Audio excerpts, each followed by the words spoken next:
Palabras de vida eterna, ministrando fe y esperanza en el Señor Jesucristo. Comentarios, reflexiones y exhortaciones referentes al libro de Jeremías por Francisco Arita en la iglesia en Salamanca, Guanajuato.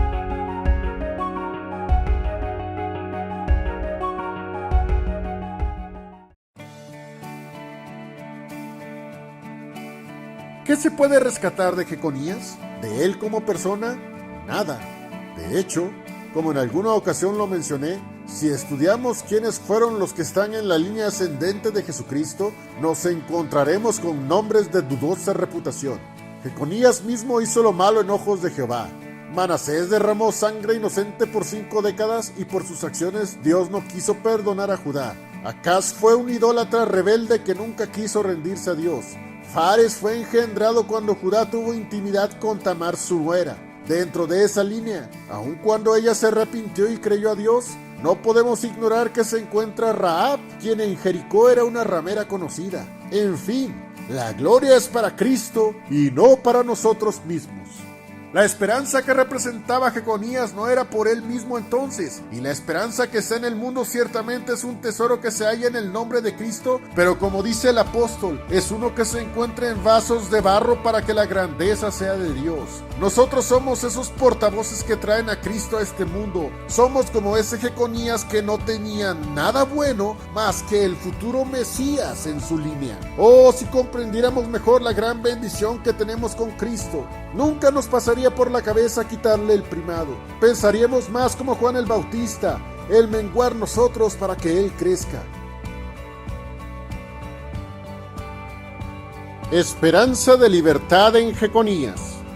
Y acaeció que en el año 37 de la cautividad de Joaquín, rey de Judá, en el mes 12, a los 25 del mes, Evil-Merodac, rey de Babilonia, en el año 1 de su reinado, alzó la cabeza de Joaquín, rey de Judá, y sacólo de la casa de la cárcel, y habló con él amigablemente, e hizo poner su silla sobre las sillas de los reyes que estaban con él en Babilonia.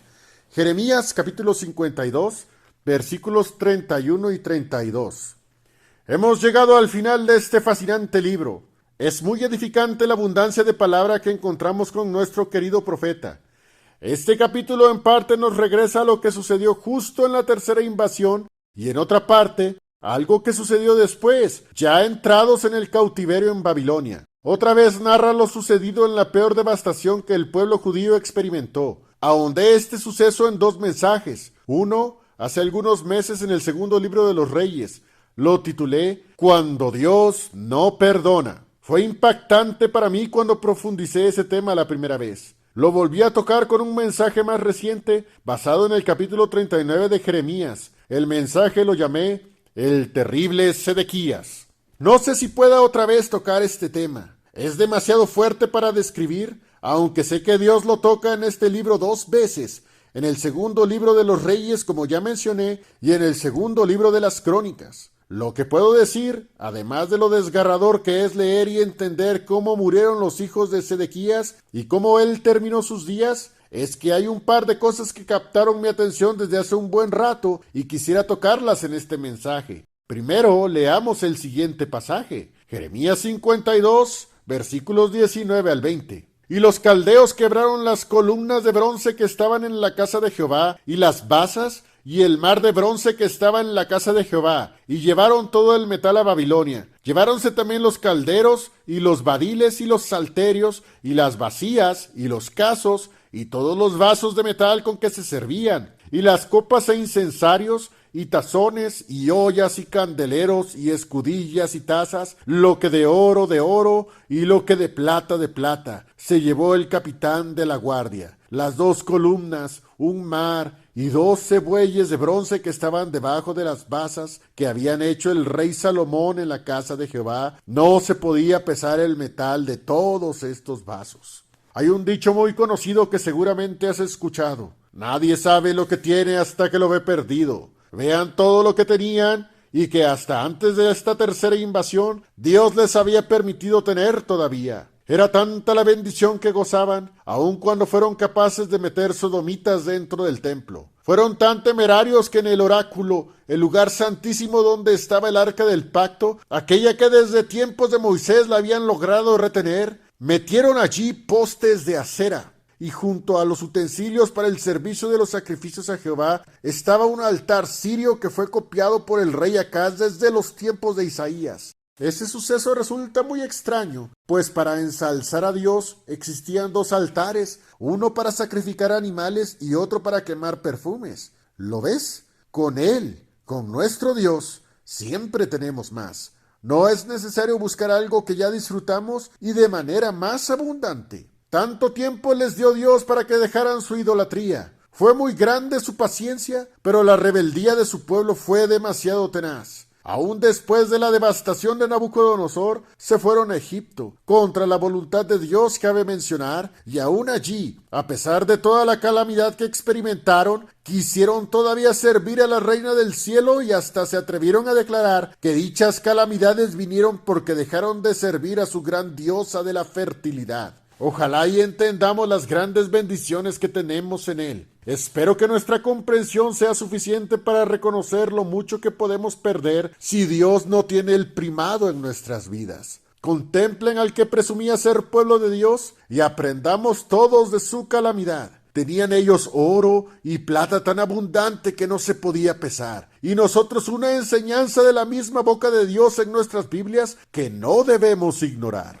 Me da mucha tristeza cuando como cristianos comenzamos a aceptar cosas de este mundo que poco a poco van sustituyendo a nuestro Dios. Él ya mostró cuál es el final por hacer todo eso. La idolatría se permea en el cristianismo en todo tipo de formas, desde aceptar prácticas paganas como la Navidad, a la que yo le llamo idolatría maquillada, hasta ensalzar el culto a nuestras propias personas, poniéndonos nosotros en el centro de nuestras vidas, en vez de reservar ese importante lugar a nuestro Cristo. Es tremendo saber que ilusamente consideramos nuestros pensamientos más altos que los de Dios, y llegar al punto de amar lo que Dios aborrece y a aborrecer lo que Dios ama. Todos somos responsables de hacernos un altar en el que hacemos nuestros propios sacrificios que deleitan nuestra carnalidad en todo tipo de formas. Cada quien sabe y reconoce en qué hemos fallado y que en más de una ocasión hemos levantado nuestro Moloc y que ha sido muy difícil de derribar. Todo lo que era útil para alabar a Dios en Jerusalén se lo llevaron los caldeos. Lleváronse también los calderos y los badiles y los salterios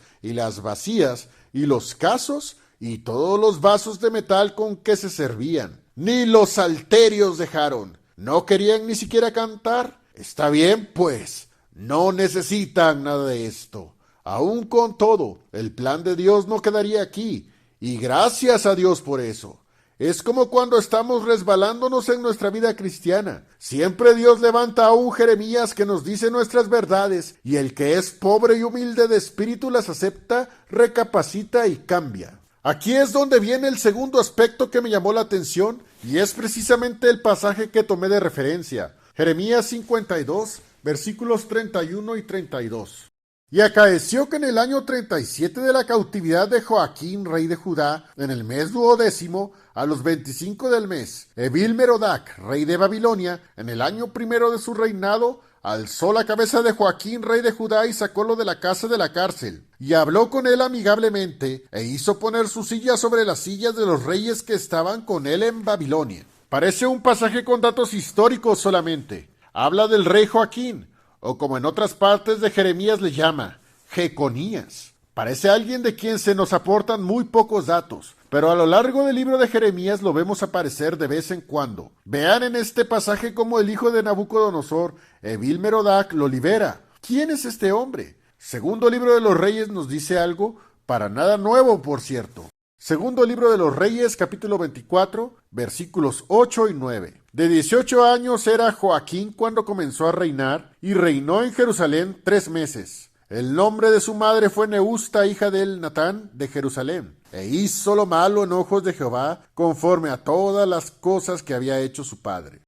Otra vez nos encontramos con esa lamentable expresión, e hizo lo malo en ojos de Jehová. Duró solo 3 meses, pues Nabucodonosor se lo llevó preso en la segunda invasión y puso a Sedequías en su lugar. Solo para entender que este Joaquín es llamado también Jeconías, veamos el siguiente pasaje, Jeremías 29, versículos 1 y 2. Y estas son las palabras de la carta que Jeremías, profeta, envió de Jerusalén a los ancianos que habían quedado de los transportados, y a los sacerdotes y profetas, y a todo el pueblo que Nabucodonosor llevó de Jerusalén a Babilonia, después que salió el rey Jeconías y la reina, y los de palacio, y los príncipes de Judá y de Jerusalén, y los artífices, y los ingenieros de Jerusalén. Esta captura es trascendente, pues de haberse quedado, hubiera muerto en la devastada Jerusalén, empobrecido, y quién sabe dónde terminaría su descendencia. He aquí donde viene la esperanza que Dios quiere dar. Nunca sabemos por qué Dios hace lo que hace, pero siempre lo tiene todo planeado de antemano. Aunque Judá fue castigado por lo que merecieron sus hechos, de cualquier manera Dios tenía preparado un brote que no iba a ser arrancado jamás. Vean el árbol grandioso que fue Israel, cortado por causa de sus pecados. Y sin embargo, cuando quedó solo la raíz, la base del tronco cortado, Isaías hace tiempo ya dio una gran revelación. De ese tronco saldría la raíz de Isaí, lo que Jeremías recibió en la cárcel cuando Dios le dijo: clama a mí y te responderé. El mensaje del gran pimpollo, nuestro Señor Jesucristo. Este Jeconías era el descendiente directo del rey David, hijo de Isaí. El pimpollo debía seguir esa línea y Dios ya lo tenía todo preparado. ¿Qué se puede rescatar de Jeconías? ¿De él como persona? Nada. De hecho, como en alguna ocasión lo mencioné, si estudiamos quiénes fueron los que están en la línea ascendente de Jesucristo, nos encontraremos con nombres de dudosa reputación. Jeconías mismo hizo lo malo en ojos de Jehová. Manasés derramó sangre inocente por 5 décadas y por sus acciones Dios no quiso perdonar a Judá. Acaz fue un idólatra rebelde que nunca quiso rendirse a Dios. Fares fue engendrado cuando Judá tuvo intimidad con Tamar su nuera. Dentro de esa línea, aun cuando ella se arrepintió y creyó a Dios, no podemos ignorar que se encuentra Rahab, quien en Jericó era una ramera conocida. En fin, la gloria es para Cristo y no para nosotros mismos.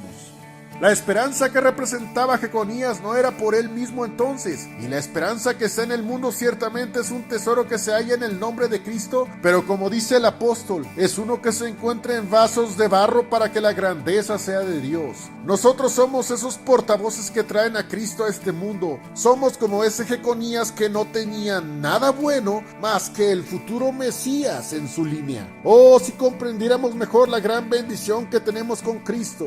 Nunca nos pasaría por la cabeza quitarle el primado. Pensaríamos más como Juan el Bautista, el menguar nosotros para que Él crezca. Hay esperanza en Cristo, y dicha esperanza debe reflejarse en nosotros, su pueblo, como nos solemos decir, cabe mencionar.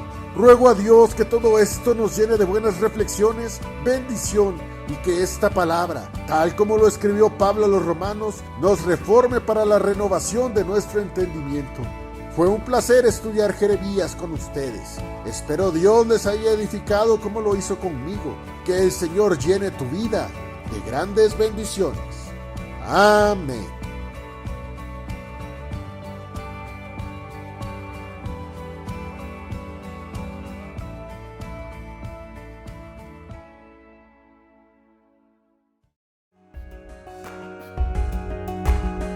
Y bueno, esperamos que este video haya sido de edificación y exhortación. Y si te fue de bendición, compártelo.